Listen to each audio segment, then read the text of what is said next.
Welcome. My name is Tobias, and my co-presenter here will be Kåre, and we're from the company Cross and Circles, residing in Denmark.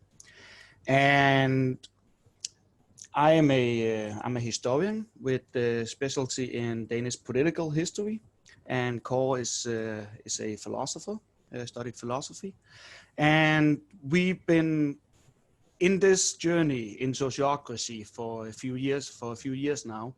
We've talked about how some of the stuff that we actually talked about in our studies and what's there, how that actually resembles a lot of that in sociocracy. And so we decided to actually say, okay, well, could there be something to it? From a philosophy point of view and also from a cultural history point of view in Denmark and the Scandinavian countries. And so when we look back to it, we saw there was a lot of resemblance in how sociocracy actually uses all of these different principles and how those principles naturally has evolved in especially the Danish and Norwegian and Swedish society. Our main focus case here is, however, Denmark, but there is a lot of resemblance in both Norway and Sweden, basically because we share the same culture, and at some point of view, some point in time, the different societies have basically been evolving together. But our main case here is Denmark, and that's what we are going to take focus on. Yeah, so what we are going to be discussing is we have 4 focal points that we're going to talk about. The first one is we're going to talk about N.F.S. Grundtvig's critique of democracy. We're going to get into who N.F.S. Grundtvig is, or who he was later on. That is Kåre who's going to be presenting that. And then we're also going to go into Aristotle and about some of the things that he said about Proto-Governance and how that actually can be applied to society. And then we're going to go into, well, how was the different areas of society actually structured pre-democracy? In Denmark, we got democracy in 1848. Some historians say we got it in the 1900s, and that's debatable. But the standard thing is we got the first democratic constitution in 1848. And so what we're going to... 49. It was signed in 49, I think. Yeah, but the civil war about it was in 48. So yes, yeah, exactly. Okay. But so what we're going, so then we're going to take that and say, well, what was before that, and how has that actually changed, and how did it work into the village, and how did it work into the kind of state that we had dating back from the Viking Age and the Middle Ages, and then going upwards. So that's basically our focal points here. You have anything to add on that, Kåre? No, let's just get on with it. I think Okay. it will make sense, hopefully, when we get Perfect. to it. So first off, we would like to introduce you to this the democratic critique that this central figure in Danish cultural history has put forth. Nikolaj Frederik Severin Grundtvig was a very central part of both the cultural and political life in the mid-19th century. He was head of a movement, a popular movement for educating and including the rural population in society, and he also was very politically active, and he was a member of the Constitutional Committee. He also has written many songs and many has contributed to Danish literature. So he's a central figure also today. And one of those who has mostly defined what it is to be Danish, what Danishness, as it's called. He did not vote for the Constitution, even though he was a member of the Constitutional Committee. He didn't vote against it either. And he had a lot of critique about it, and the 4 points that we find are the most relevant here is that the Constitution, in his opinion, is not Danish. It's only for the good of the politician. And laws can be beneficial today, but harmful tomorrow. And then he has this critique that I will delve into later, where he says the limbs should not move on their own. So let's delve into the first one. The Constitution is not Danish. By that he means the wording of Constitution, or in German Verfassung, Verfassung. Both those words we have in Danish, but we ended up actually with this critique to call it a foundational law, a grundlov. For Grundtvig's constitution was this Roman-French model that came from outside, a Montesquieuian model that had nothing to do actually with Danish culture. That might not be bad in itself, but you can come to see in a bit why that could be a problem. But he says about this that because the Danes are, as one should know, all in all, a very gullible, peaceful and leisurely people, and the constitution, mostly after French and German patterns, is aimed at a suspicious, contentious and a stateless people. And the idea here is that the aim of democracy is your rights as an individual, maybe also the rights of your region, of the realm or nation that you're a part of. So if you try to uphold those rights, the rights of equality and freedom, well, you're not invested in the common purpose and the common good. And that could tear up the realm. Let's bring up the next one, Tobias. The next one, he says, that's only good for the good of the politician, this constitution, this governance system. He says that the artificially complicated machinery will only be started with hassle, will advance draggingly, be a burden for all, and only for the party members a benefit and joy. So the idea is that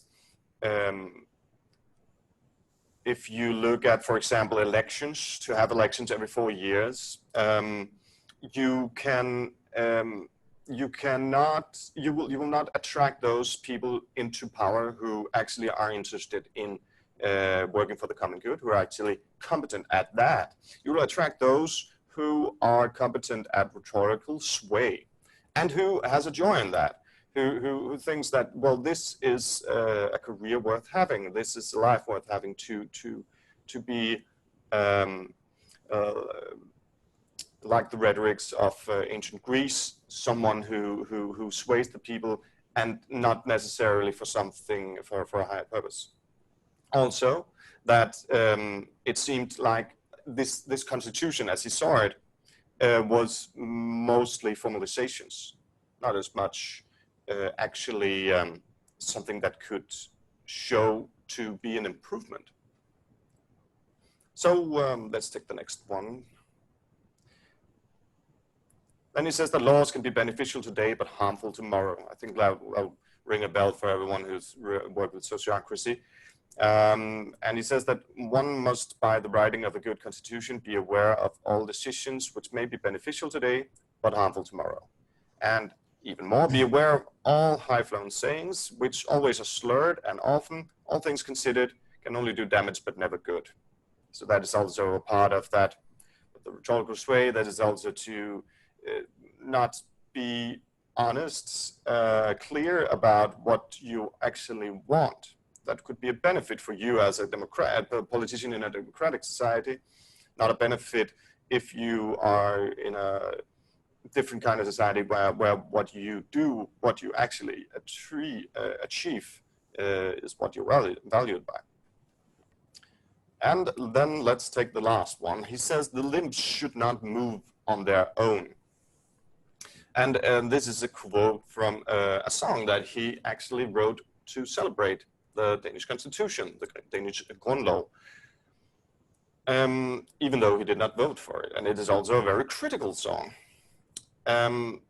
And this verse, roughly translated from Danish by ourselves, says, would the realms, estates tear loose? And by states he means class by occupation. Peasant class, working class, aristocratic class, and so on.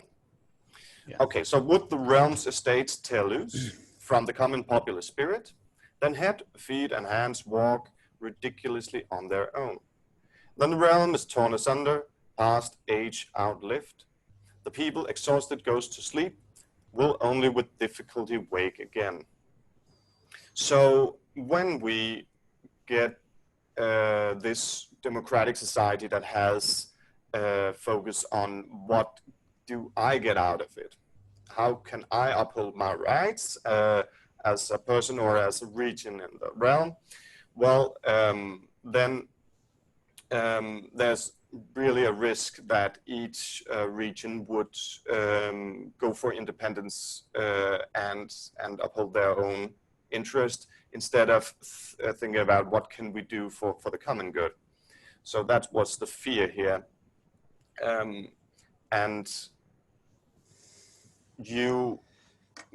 I think these things, you can see how they will, when we get on to what our findings are historically, you will see these 4 points that will appear again in some of that. So that's the interesting part about this critique. It's very undervalued today, and it's seen mostly as monarchic, anti-democratic, you could say. Okay, so now we like to look at some commonality around governance, how it arises. So before we go into how was governance in Northern Europe in pre-modern times, we'd like to see what are the, how would this governance, local governance in any case, have arisen before historic time. And therefore we have looked at proto-governance as described by Aristotle in his Politics. His points here are that the starting point for governance, all in all, is the family in the village. And then it's the logical part, next step, the best next step would be that power follows competency. And then he has this idea of the king as the benefactor. And then he also underscores this with the common purpose. So let's get into the first one, the family in the village. This one is something that you'll see, it seems clear. It seems clear that this is the starting point if you want a natural, if you're trying to aim at a natural, organic way of governing, then to see it as the family in the village seems logical. He says, Aristotle, he says, the family is the association established by nature for the supply of men's everyday wants. But when several families are united and the association aims at something more than the supply of daily needs, the first society to be formed is the village. And the most natural form of the village appears to be that of colony from the family. So you can imagine families living independently, isolated, wandering around for themselves, maybe also some kind of tribe or something like that. Well, then an outer threat will come, or famine, or anything that could bind these people together and say, we need to work together to survive or thrive. Well, then you need governance instead of just what kind of organic governance is inside the family. You need governance between the families. And the most natural thing here, Aristotle says, let's find one representative for each family and put them together and let them govern with each other. And so the next thing, thing that mostly says about well, how could this system be good? How would it come to bear fruition instead of being only conflict between the families. And he says that, well, then it's very important that power follows competency. And he says the best government must be that which is administered by the best, and in which there is one man or a whole family or many persons excelling all the others together in virtue, and both rulers and subjects are fitted, the one to rule, the others to be ruled. And Aristotle has these three different kinds of governance. So governance by one ruler, government by the few, and governance by the many. And each of those can both be something that that works for the common good. It can also be its shadow side, something that works against the common good. And the difference here is, or you can say that what makes the difference, no matter how many people you have, is that it's competent people, both morally and technically competent people. But it is better to have one competent ruler than have many incompetent. So that's very important here, and that's why he speaks about the king as the benefactor. So he actually didn't say himself that it was necessary to have a king, but it's very interesting here. A later historian, Polybius, Greek historian, he devised this idea of mixed governance that Montesquieu actually used later on from these thoughts. But Aristotle didn't say it, but it's very interesting to look at Laloux, at Frederick Laloux, who in Reinventing Organization says that he hasn't come across a self-managing organization that did not have a central role model, a founder or something like that, that could show that to be this servant leader that sacrifices herself for the vision and the mission and thrives by it, thrives by serving, and is this moral role model. And he says here the first chiefs were benefactors of the people in arts or arms, even though there could also be tyrants, of course, but he thought that the first were like this. They either gathered them into a community or procured land for them, and thus they became kings of voluntary subjects, and their power was inherited by their descendants. Yes, so that concludes. We have the last one. That's the point about the common purpose. So that's the last point from Aristotle. He says here that for the shipbuilder will not allow the stem or any other part of the vessel to be unduly large, any more than the chorus master will allow any one who sings louder or better than all the rest to sing in the choir. So when we try here to sing one song with many or all voices included, then even those of us who are best at this song, who is the most competent at what we do, should use that competency to bring the others along, not to rise above the others, because that would ruin the common song. So that is, you can say, the moral competency that you need to be able to govern in a good way, and it is those people that we need to have a good society. We don't need the many. We need those who have this competency.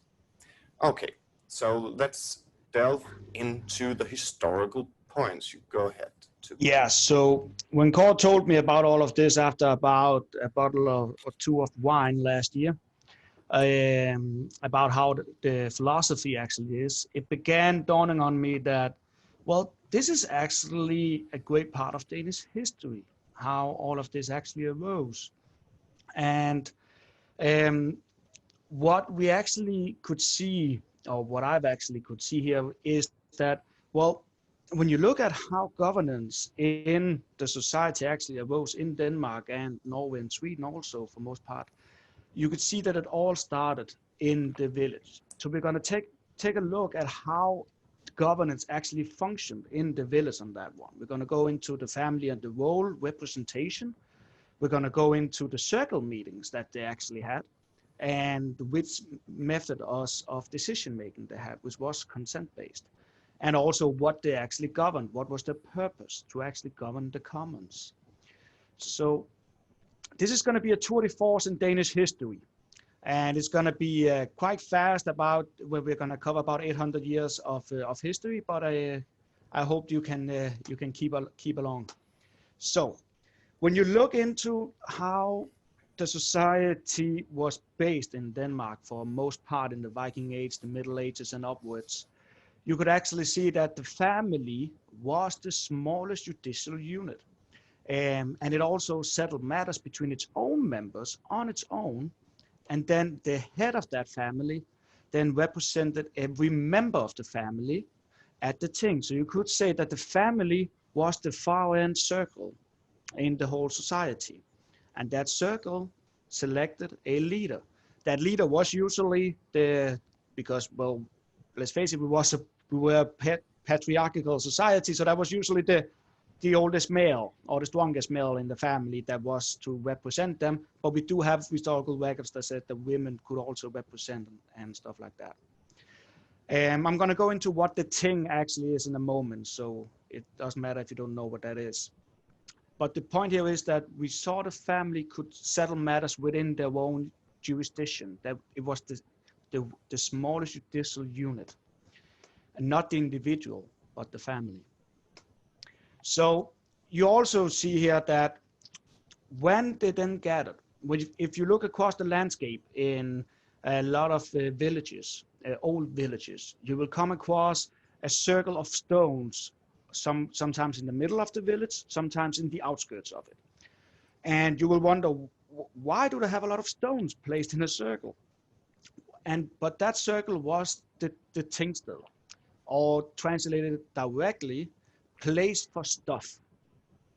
So this was the place that you would go, all the family heads or the circle leaders from the family would go and just sit down and discuss stuff. So as from one village in Laue, I've been writing that some of the men in the village gather once a year in the town's Tingsted. It could be more depending on the village, of course, and then elect an older man, who then arranges harvest celebration, holidays, elder feast, and whatever may come up of matters during the year. I'm going to go into what kind of matters that could be. But basically, all the villages were one judicial unit. So the head of the families in that village would go and discuss the sharecropping, the feast that they needed to do, how settle matters between the families, maybe some land disputes between the families also. That all of that got settled at the Tingsted, or the place for stuff, translated directly. And how they did that was not by election. They didn't put up a proposal and then elect it. They used consent-based decision. There are no historical records, at least that I could find, that points to anywhere that elections happened. It was all consent-based. The Danish word for that was samtykke. Translated directly, that means to think the same. So whenever they thought the same, they would sit and discuss the stuff and figure out some part that they could agree on where they were all thinking the same thing.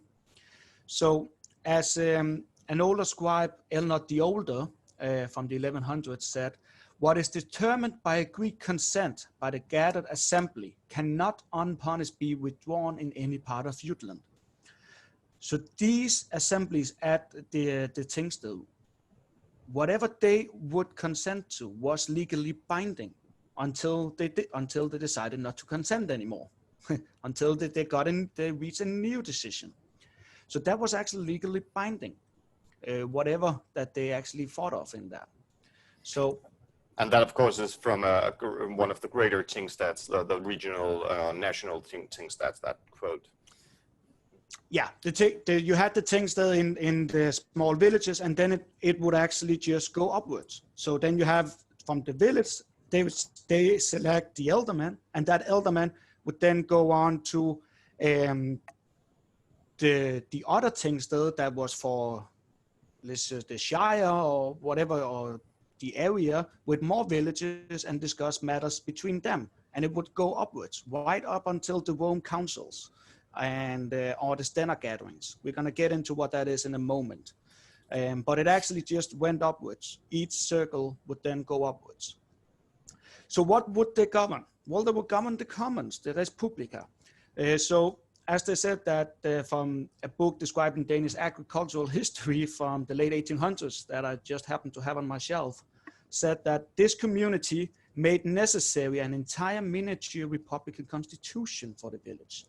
The townsmen formed a town's guild, which with almost uninhibited authority decided the village's own matters at the town valley, or at the Tingsted, as it would say. So, as said before, they discussed everything that was common, anything that was between the different families, the commons, that would go into the place for stuff, to concession-based, So that was a bit to the force about how the different villages were put up. And that actually resonated a lot with how Aristotle would say, of course, also about how the natural state was the family and the village and that. But what happens when you go upwards? What happens when you actually go to the more national level? Because then you actually have a decentralized governance. We have that by the Stænder-gatherings. I'm going to get into that. You go into the national governance by the Rigsråd or the Realm-counsels, and then that Realm-counsel appoints a king. The king is not lineage. The king is selected by the Realm-counsels. We're going to get into that. And also, then all of these councils, Stænder-gatherings and everything, they had some clear domain distinctions made out in the different laws in Denmark. So, we're going to go into that also. So, the decentralized governance. When you go upwards from the different village Tingsted and stuff like that, you go to the Stænder-gatherings. And the Stænder-gatherings was for the huge part of the society, was, you can say, from all of Jutland, or for all of Fynen and all of Sjælland and stuff like that. And the Stænder-gatherings would then also represent an estate. As Kåre described before, you have different estates in Denmark. We didn't have classes, say in standardized Marxist understanding of classes, but we had estates based on your occupation. So in the law that was from Zealand, that was written down in the 1200s, you see that 3 things are required for a thing or a place for stuff. You need the place, the time, and the people. The place is the right which the king has determined, and for which everyone in the Shire has given their consent. They basically use consent in the law in the 1200. And the time is their lawful ting day, which they had since Ariel's time. Ariel is some made up mythological figure. So basically just means that forever, as long as man can remember, this day has been the day of the year where we will gather and discuss stuff that is common for all of us and reach a consent for that.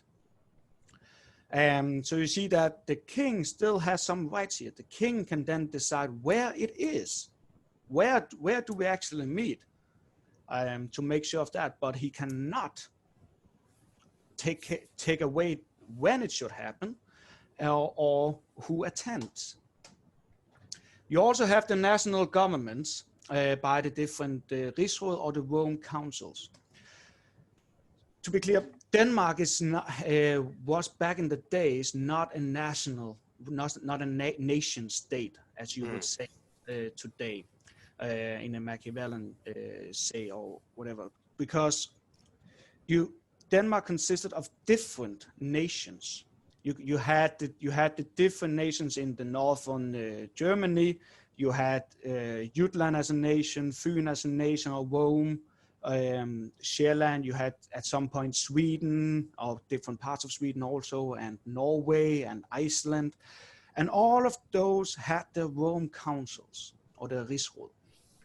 So what they then said from a scripture from 1100, that there is often great assemblies gathering from all of Jutland, partly to negotiate about common matters, partly to discuss if the laws are just and still valid, and to give them solidity as well.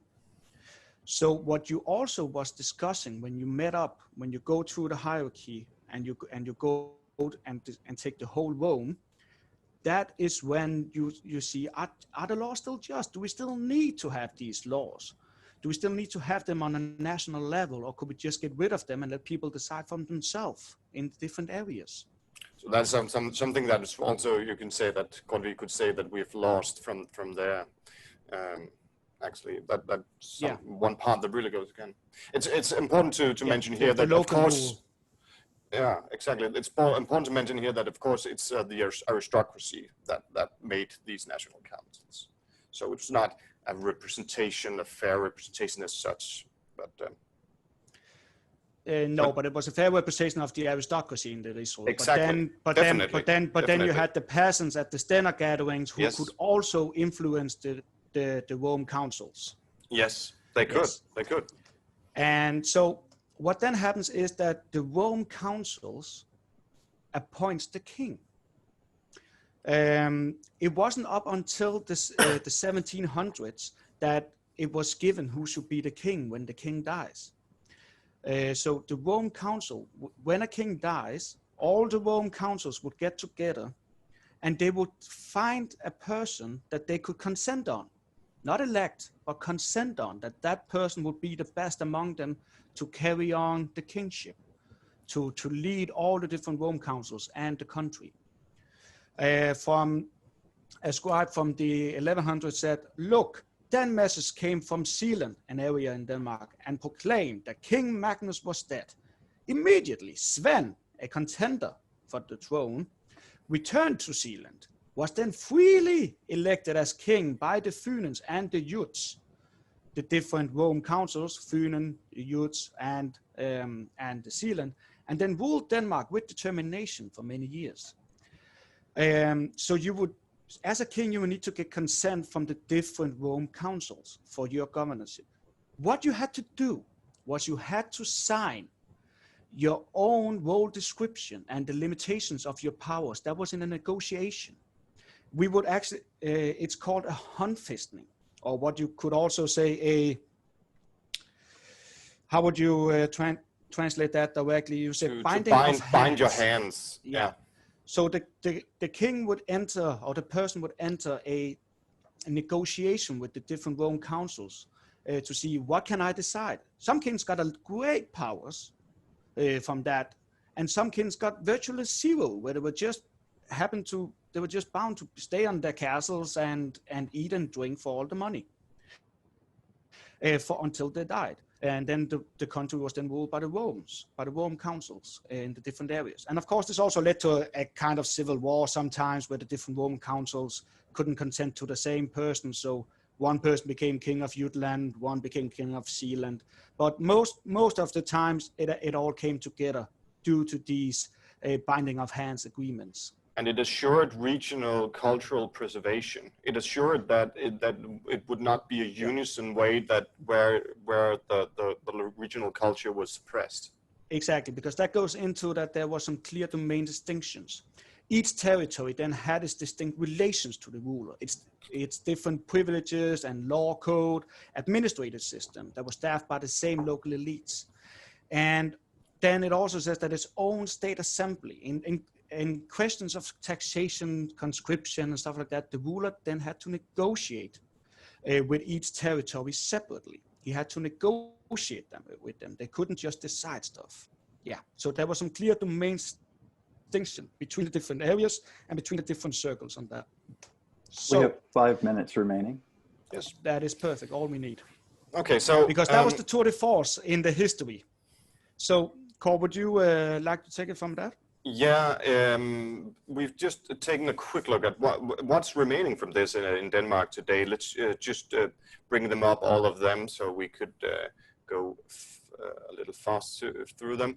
We have a multiple party system. We have many parties, and there's a great exchange in the smaller parties. Very many new parties that arise every few years, actually. We have a settlement culture in government. So there is a value of getting them as many parties on board of a settlement as possible. And then we have this tripartite system that takes the workers' unions, the employers' unions, and the state, and actually is inscribed there in law that it's a consent-based system. The name of it is an they reach an overenskomst. They reach a common understanding. They reach consent. So yeah, that's very clear. And then we have this civil servants management, which is that the civil servants, the officials, government officials, are very unbiased, and they're not exchanged by elections when new governments come in. There's great veneration for the civil servants, and they are allowed, the competent ones from those are allowed to stay in power. So you can say it like that. Okay. So do you have something to add, Tobias? No, just, yeah, you conclude. You end it. Yes. So in conclusion, would you bring that up? That's it. Oh, yeah, okay. Oh, yeah. That was great. So, yeah, do you want to take over? Well, yes, in conclusion, Sociocracy is nothing new. It's basically just a formalization of some previous governance practice that has already been. And when you look at it, the Danish history, especially, and the Scandinavian mostly, is actually sociocratic, more sociocratic than democratic.